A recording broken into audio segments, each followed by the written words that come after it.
Liverpool kalah, Manchester City bersorak. Juventus imbang, banyak yang senang.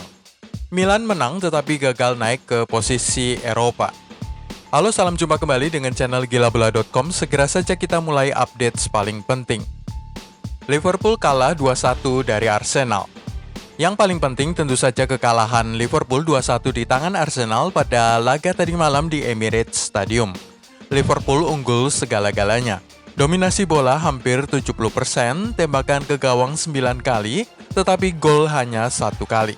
Sementara itu Arsenal kalah dominan, dominasi bola hanya mencapai 31% dan hanya melepaskan 2 tembakan ke gawang Liverpool, tetapi keduanya berubah menjadi gol. Blunder 2 pemain mahal Liverpool. 2 kebobolan yang diderita oleh Liverpool terjadi akibat blunder 2 pemain mahal Liverpool. Unggul lebih dulu 0-1 oleh gol Sadio Mane menyebabkan Liverpool lengah dan kebobolan 2 gol. Dalam sebuah situasi yang sama sekali tidak berbahaya, pada menit ke-32 Virgil van Dijk berada di bawah tekanan satu pemain Arsenal, Reiss Nelson. Ia kemudian mengirim back pass ke belakang entah tertuju ke Fabinho atau kiper Alisson Becker, tetapi Alexander Lacazette bergerak lebih cepat mengitari sang kiper berhasil dan mengirim serangan ke gawang The Reds sembari terguling. Skor 1-1. Gol kedua Arsenal terjadi tidak sampai 15 menit kemudian pada menit-menit terakhir babak pertama pertandingan Liga Inggris di Emirates Stadium itu. Kali ini yang bikin salah adalah kiper Alisson Becker mengirim umpan sembarangan. Bola dicuri oleh Alexander Lacazette yang menjauh di sisi kanan sebelum mengirim umpan tarik ke Reiss Nelson.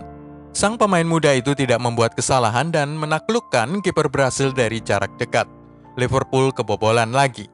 Perhatikan siapa pemain Arsenal yang melakukan tekanan terhadap kiper Alisson sehingga penjaga gawang Liverpool itu berbuat kesalahan? Reiss Nelson.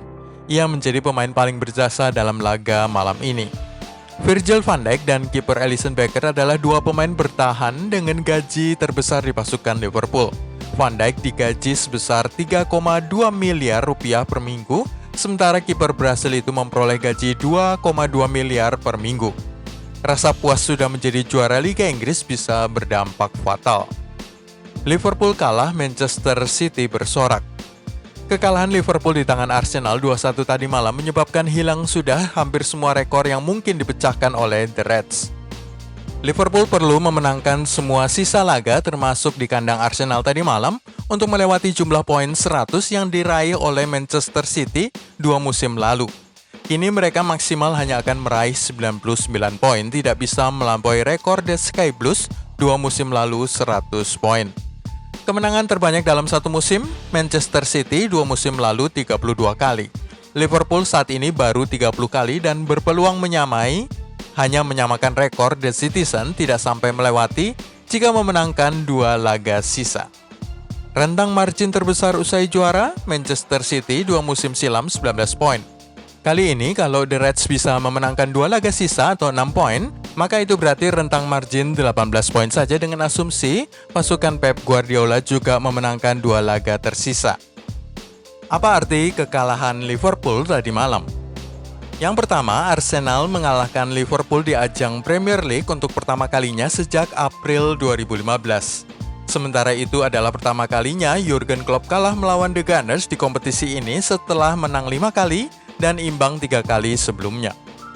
Yang kedua, Liverpool menderita kekalahan liga pertama mereka dalam pertandingan di mana mereka membuka skor lebih dulu sejak April 2017, mengakhiri rentetan 83 pertandingan liga berturut-turut tanpa kalah setelah mencetak gol pertama terlebih dulu.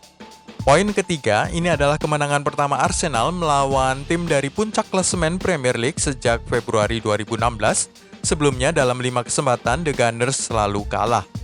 Makna keempat, Liverpool telah kebobolan 10 gol dalam 5 pertandingan terakhir Liga Inggris. Sama banyaknya dengan jumlah kebobolan dalam 19 pertandingan Liga sebelumnya. Poin kelima, Arsenal adalah tim favorit Sadio Mane. Pemain Senegal ini telah mencetak 6 gol melawan Arsenal di ajang Liga Inggris. Tim yang lebih sering kebobolan oleh Sadio Mane adalah Crystal Palace dengan 9 gol. Keenam, sejak Maret 2019 inilah kesalahan pertama Virgil van Dijk yang berujung gol kebobolan Liverpool. Poin ketujuh, Alexander Lacazette telah terlibat langsung dalam 4 gol dalam 3 penampilan Premier League melawan Liverpool di berbagai kesempatan di Emirates Stadium dan mencetak 2 gol. Dan yang ke-8, Reiss Nelson menjaringkan gol pertamanya di Liga Inggris untuk Arsenal, menjadi pemain kelima yang berusia 20 tahun atau kurang yang mencetak gol bagi The Gunners dalam kompetisi musim ini, setelah Bukayo Saka, Edouard Nketiah, Gabriel Martinelli, dan Joseph Willock. Juventus ditahan imbang. Paling mengejutkan dari hasil Liga Italia tadi malam adalah kemampuan Sassuolo Calcio, tim urutan 8 klasemen Serie A, untuk menahan imbang Juventus dengan skor 3-3. Bahkan sebenarnya Cristiano Ronaldo dan kawan-kawan bisa saja kalah jika bukan karena gol Alexandro selang 25 menit jelang peluit akhir pertandingan di Mapei Stadium itu. Sebenarnya Juventus memulai laga Serie A mereka di Mapei Stadium ini dengan baik. Mantan pemain Real Madrid, Danilo, bahkan berhasil membawa timnya unggul lebih dulu dalam waktu 5 menit saja sebelum mantan pemain Los Blancos lainnya, Gonzalo Higuain, menambahkan gol kedua dalam waktu 6 menit kemudian. Tetapi Sassuolo tidak tinggal diam dan segera membalaskan gol pertamanya, bahkan sebelum paruh pertama berakhir. Setelah itu, 2 gol oleh Sassuolo Calcio pada awal babak kedua membawa skor menjadi 3-2 untuk keunggulan Nero Verdi. Kita sepertinya akan melihat Juventus kalah. Beruntung ada Alexandro yang menyundul bola hasil sepak pojok untuk mengubah skor menjadi sama kuat 3-3 pada menit ke-67. Sebelum kita melihat siapa saja yang bersorak usai hasil imbang Juventus serta alasan mengapa Milan menang tetapi masih berada di posisi ke-7 klasemen Serie A, klik dulu tombol subscribe, share, dan tendang loncengnya. Arti hasil imbang Juventus. Kehilangan poin yang diderita oleh Bianconeri ini akan membuat Atalanta, Lazio, dan Inter seluruhnya bersorak gembira. Bianconeri dengan demikian kehilangan 2 poin penting menjelang akhir musim Serie A ini dan menyebabkan jaraknya dengan rival-rivalnya dalam jangkauan dengan 5 laga tersisa. Atalanta pada posisi kedua hanya sejauh 7 poin saja, Lazio dan Inter pada jarak 8 dan 9 poin. Dengan Nerazzurri baru akan memainkan laga Liga Italia mereka pada hari Jumat dini hari.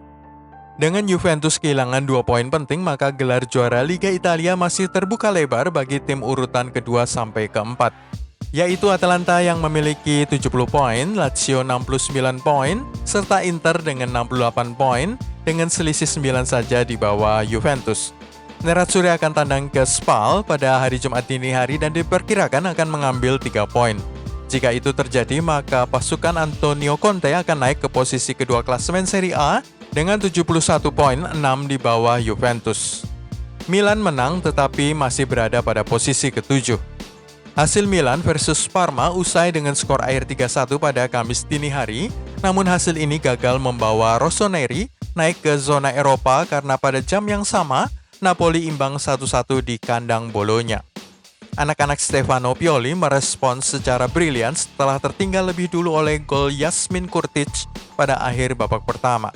Anda harus melihat sendiri gol dari Frank Kessie yang menyamakan skor 1-1 dan dilesakan pada menit 55 itu.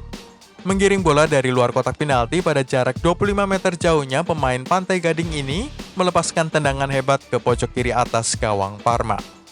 Tidak cukup hanya itu, Milan kemudian menambahkan gol kedua beberapa menit kemudian dari Alessio Romagnoli, serta gol ketiga dari Hakan Çalhanoğlu selang 13 menit dari peluit akhir.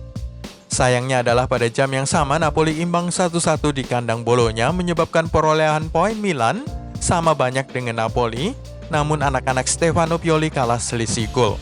Napoli urutan 6, Milan urutan 7. Jadwal bola nanti malam. Jangan lupa nanti malam ada peluang Real Madrid akan memastikan meraih gelar juara Liga Spanyol. Cukup sebuah kemenangan atas Villarreal dan perolehan poin Los Blancos tidak akan bisa dikejar lagi oleh Barcelona.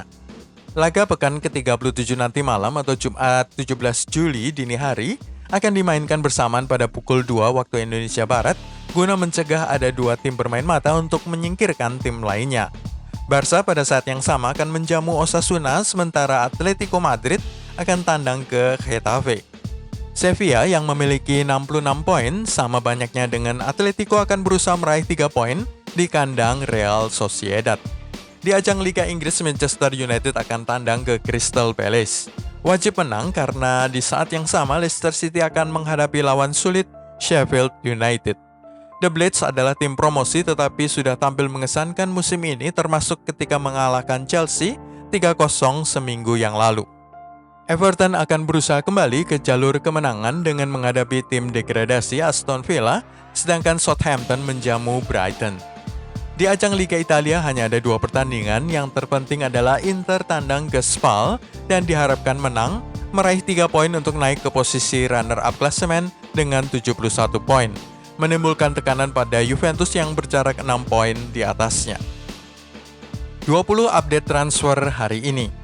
Yang pertama, Eurosport melaporkan bahwa Ferran Torres telah mencapai kesepakatan untuk bergabung ke Manchester City. Kedua, penjualan besar-besaran di Valencia sudah dimulai dengan Nice tertarik dengan gelandang Geoffrey Kondogbia. Ketiga, Manchester City bukan satu-satunya klub yang tertarik dengan pemain Real Sociedad, Mikel Oyarzabal. Menurut laporan The Sun, rival sekota Manchester United juga tertarik pada pemain yang memiliki klausul pelepasan 75 juta euros, setara 1,2 triliun rupiah. Update keempat, pelatih Atletico Madrid Diego Simeone tidak terkejut bahwa Chelsea mengincar transfer kiper Jan Oblak. Kelima, Bayern Munchen tidak akan melakukan transfer besar lagi pada musim panas ini. Usai penandatanganan Leroy Sané dan dampak krisis saat ini, banyak transfer bernilai besar yang batal. Keenam, menurut laporan di Italia, Roma hampir mencapai kesepakatan dengan Lorenzo Pellegrini untuk memperpanjang kontraknya hingga 2024. Yang ketujuh, menurut laporan La Gazzetta dello Sport, Real Madrid sedang memantau situasi Riccardo Calafiori, bek kiri berusia 18 tahun di Roma.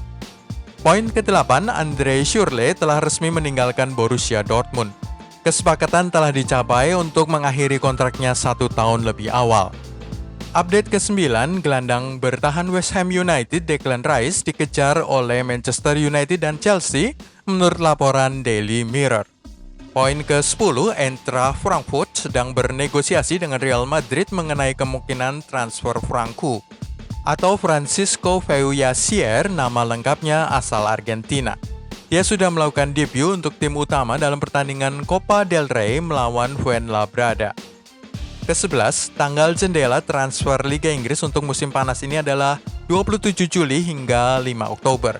Kemudian akan ada jendela baru antara 5 Oktober sampai 16 Oktober untuk transfer domestik sesama tim di Inggris. Poin ke-12, Barcelona telah memberitahu Carles Alenya bahwa mereka berencana memasukkannya ke dalam skuad utama untuk musim depan, menurut Mundo Deportivo.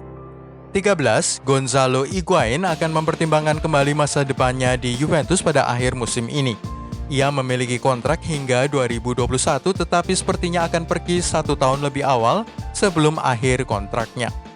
14, target Inter berikutnya musim ini adalah N'Golo Kante menurut laporan di Italia. Antonio Conte sudah terbiasa bekerja sama dengannya di Chelsea. Poin ke-15, menurut laporan di Spanyol, Hector Bellerin sangat dekat untuk bergabung ke PSG. Dia bisa meninggalkan Arsenal dengan harga transfer 22 juta euros atau 365 miliar rupiah. Nomor 16, David Alaba tampaknya akan dijual musim panas ini dan dia dikatakan diinginkan oleh beberapa klub terkenal, mulai dari Manchester City hingga Barcelona. Nomor 17, dengan masa depan Samuel Umtiti menjadi tidak pasti, Barcelona bisa berada di pasar transfer untuk mencari seorang bek tengah. Menurut laporan media Catalonia, mereka sedang mempertimbangkan pemain Manchester City Eric Garcia dan Pau Torres dari Villarreal. Update ke-18, untuk membeli Jadon Sancho, Manchester United dikatakan bersedia menjual 6 pemain sekaligus. Alexis Sanchez, Phil Jones, Jesse Lingard, Chris Smalling, Marcos Rojo, dan Diogo Dalot. Alexis saat ini sedang dipinjamkan ke Inter dan Smalling di Roma. Nomor 19, Marc Roca telah menjadi salah satu pemain terbaik di tim Espanyol yang terdegradasi dan ia dalam pantauan oleh Arsenal dan juga Everton. Sementara itu rekan satu timnya di Espanyol, Leandro Cabrera, diyakini menjadi target bagi Liverpool. Dan terakhir adalah update nomor 20, Hertha Berlin dilaporkan tertarik untuk mengambil Luka Jovic dari Real Madrid. Striker itu yang memiliki musim sangat sukses berturut-turut di Bundesliga bersama Eintracht Frankfurt belum bisa mencapai tingkat kesuksesan yang sama sejak pindah ke Spanyol. Hertha Berlin bertekad untuk mengakhiri dominasi Bayern Munchen dan Borussia Dortmund, serta membutuhkan seorang striker berpengalaman di lini depan. Pemain Serbia itu mencetak 27 gol untuk Eintracht Frankfurt selama musim 2018-2019 dan memiliki reputasi yang bagus di Jerman. Jadwal Piala Dunia 2022. Piala Dunia 2022 di Qatar akan diselesaikan dalam waktu kurang dari 1 bulan, mulai dari akhir November sampai dengan 1 pekan sebelum Natal. Dalam 1 hari nantinya akan digelar hingga 4 pertandingan. Event 4 tahunan tersebut rencananya akan digelar mulai 21 November 2022 dan akan menjadi ajang sepak bola terbesar pertama yang berlangsung di musim dingin. Dalam 2 pekan pertama turnamen, para supporter akan disuguhi 4 pertandingan dalam 1 hari dengan waktu kick-off yang cukup baik untuk penonton Indonesia. 4 pertandingan dalam 1 hari itu berturut-turut adalah pukul 5 sore, pukul 8 malam, pukul 11 malam, dan pukul 2 pagi. Seluruhnya waktu Indonesia bagian Barat. Adapun babak penyisihan grup akan berakhir pada 2 Desember dengan babak 16 besar berlangsung antara 3 sampai 6 Desember 2022. Para supporter kemudian bisa beristirahat sebentar sebelum mengikuti perempat final yang dimulai pada 9 dan 10 Desember. Seluruh pertandingan babak sistem gugur akan digelar 2 kali sehari pukul 10 malam dan pukul 2 pagi waktu Indonesia Barat. Jadwal semifinal Piala Dunia Qatar rencananya akan dimainkan pada 13 dan 14 Desember, serta dilanjutkan laga final di Doha pada 18 Desember 2022. Itulah semua dari gilabola.com hari ini. Terima kasih sudah nonton. Anda bisa mengikuti video-video gilabola.com berikutnya dengan klik tombol subscribe, share, dan tendang loncengnya.